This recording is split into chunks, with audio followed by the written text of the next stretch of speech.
Good morning, Rabbi. Thank you for coming. Please help yourself to practice, not honestly sponsored. I want to talk about Dasan and Aviram, the perennial troublemakers. They were always a troublemaker. The Rabbi, the Rabbi says that the Torah seemed to go out of its way to embarrass Dasan and Aviram. In fact, in Parshas Pinchas, when they have the census, they talk about Dasan and Aviram. They say, who are Dasan and Aviram? A leader of the congregation who sided people against Moshe and Aaron in the company of Korach when they sided rebellion against Hashem. So the Rabbi asks, why does the Torah go so strongly in condemning Dasan and Aviram? There were other people. We don't even know the 250 people who were bringing to the Torah the inside. We don't have their names. But Dasan and Aviram, the Torah is going out of its way to embarrass. In fact, Dasan and Aviram weren't from the tribe of Levi, so they had nothing to gain by the Korach. They weren't going to get any positions of power, and they weren't part of 250 people bringing incense, so they were nothing personal there. So why does the Torah condemn them? So the Rabbi says that's exactly why the Torah condemns them. You can understand. We don't justify it. We don't condone it. But if somebody gets involved because they, like in the case of the 250 people, they want to be part of the process, or you have the people from Korach's group, the Levium, that wanted to be part of the power structure, you can understand it. You can't justify it, you can understand it. But Dasan and Aviram didn't have any skin in the game, and they're still getting involved because they want to be involved in Machloga. If you just want to be involved for the sake of fighting, that's what Torah condemns.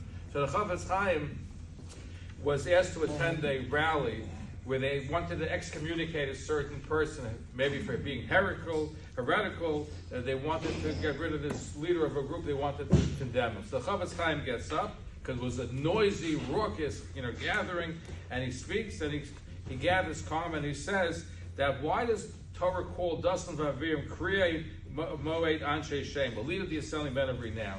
We know that since the days of Egypt, they're the ones that gave Moshe a hard time when he slew the Egyptians.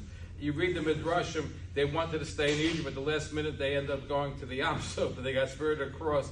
They also defied the laws of picking up the mun. They were constantly troublemakers. Why are they considered the leader of the assembly? It means that every time you had a public meeting, guess who was sitting in the top row? Who was sitting in the elite seats? Dasan and Aviram. Moshe should have excommunicated. Why mean they were sitting in the top row? So the Chafetz Chaim says that Moshe Rabbeinu, B'davka, even though he knew how they behaved, had them in positions of power. They were respected. Why? Because Moshe Rabbeinu knew what they were like, but nevertheless he wanted to pacify them in order to keep reins on them. They wouldn't be getting worse. If you kept them outside the group, imagine if this is how bad they are as being part of the elite group. Imagine how they would be outside.